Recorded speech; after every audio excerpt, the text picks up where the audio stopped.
c'est une journée extrêmement importante pour tous les musulmans du Sénégal. D'abord tous les musulmans du monde, mais ici dans notre pays, cette journée est célébrée un peu partout.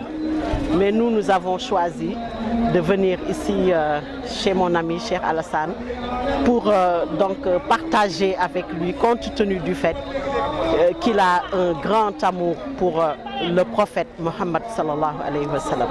C'est une journée de prière, donc nous saisissons l'occasion pour prier pour que le Sénégal soit demeure un pays de paix et de dialogue.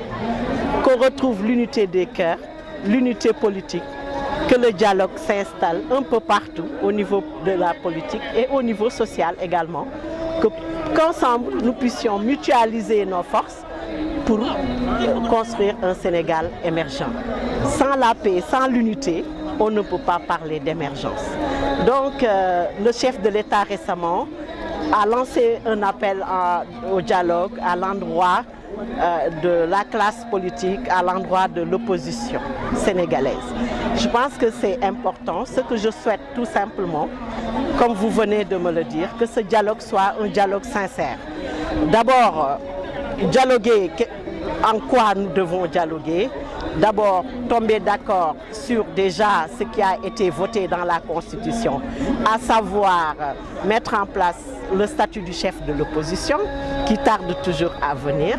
Une fois que ce statut est mis en place, déjà le filon du dialogue est noué. Donc je lance un appel d'abord au chef de l'État d'installer officiellement le chef de l'opposition, qui lui permettra, lui, à son niveau, de dialoguer directement. J'ai saisi aussi l'opportunité pour dire au chef, compte tenu du fait qu'il a de très bonnes relations avec la classe, toute la classe politique, que ce soit l'opposition, que ce soit le pouvoir. Également, il a de bonnes relations au niveau social, avec les syndicats, avec les leaders d'opinion. Je lui ai dit qu'il n'a plus le droit de rester comme spectateur. Il doit être un acteur potentiel de ce dialogue social. C'est la raison pour laquelle j'ai même dit qu'il faudrait qu'on lui donne le statut de médiateur social qui lui permettra de jouer un rôle important dans le processus de dialogue, que ce soit le dialogue politique ou bien le dialogue social.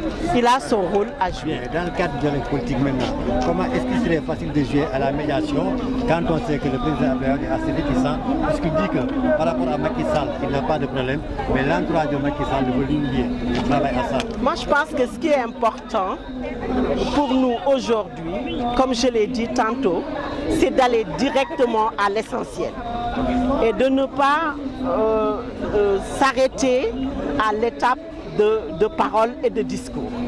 Je pense que la Constitution, la dernière Constitution qui a été votée, dans cette même Constitution, on a mis le statut de l'opposition, le statut du chef de l'opposition.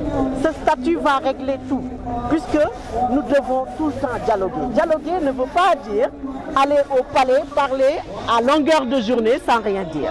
Je pense que nous devons être d'accord sur des principes. D'abord, un processus électoral clair, que les Sénégalais puissent retirer leurs cartes, que le vote soit clair et que le lendemain du scrutin, qu'il ne soit pas entaché de fraude. Je pense que nous devons nous être d'accord sur l'essentiel. Et le statut du chef de l'opposition va régler ce problème. Et j'exhorte, je lance un appel officiel au chef de l'État d'installer officiellement ce chef de l'opposition. Voilà un message. Les Sénégalais aujourd'hui souffrent. Les Sénégalais, la jeunesse a besoin d'emploi. Les femmes ont besoin de financement et de travailler, qui sont dans les marchés, ont besoin d'être accompagnées. La population a besoin d'être soignée. Les jeunes ont besoin d'une éducation et d'une formation adéquate pour participer effectivement au développement du Sénégal. Mais ça ne peut pas se faire sans qu'au préalable, qu'il y ait une unité des cœurs et des esprits pour qu'ensemble, nous puissions œuvrer pour un Sénégal, pour le développement du Sénégal. Moi, j'étais d'abord ministre des Sénégalais de l'extérieur. Le problème de la Libye ne date pas d'aujourd'hui. En étant ministre des Sénégalais de l'extérieur, j'ai eu à envoyer plusieurs missions en Libye pour évaluer les difficultés qu'affrontaient nos compatriotes à cette époque. Et j'ai plusieurs fois rapatrié des milliers de Sénégalais de la Libye sans tambour ni trompette. Je pense que ce qu'il y a lieu aujourd'hui de faire, comme je l'ai dit tantôt, c'est un problème global qu'il faut régler de manière globale.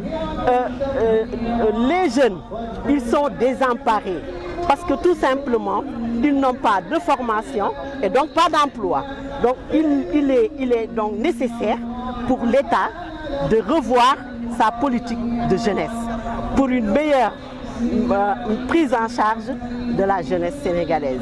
Mais également, il y a une erreur fondamentale qui a été faite par le président de la République, si je peux l'interpréter comme une erreur, c'est d'avoir rayé le ministère des Sénégalais de l'extérieur de l'attelage gouvernemental.